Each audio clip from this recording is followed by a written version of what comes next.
There are so many delicious ways to use fall apples. So if you go apple picking, I wanted to share with you just, how to use them for salads and desserts. So today I'm sharing tips on apple dicing, like the best knife to use, whether or not you need a machine, if you need to remove the apple skin, and how big is the dice anyways. So the first step that I do is I take off large chunks of the apple. So that's usually about 4 slices. 2 are almost complete halves, and then the others are the ends.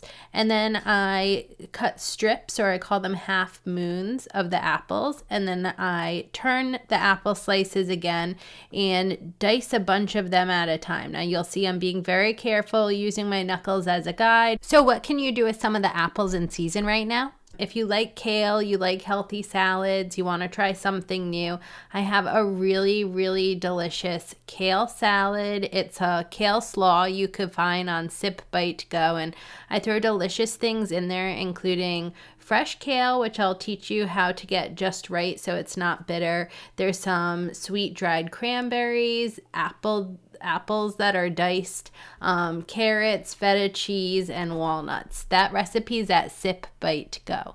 Well, until next time, I hope you have a wonderful and delicious day. Cheers!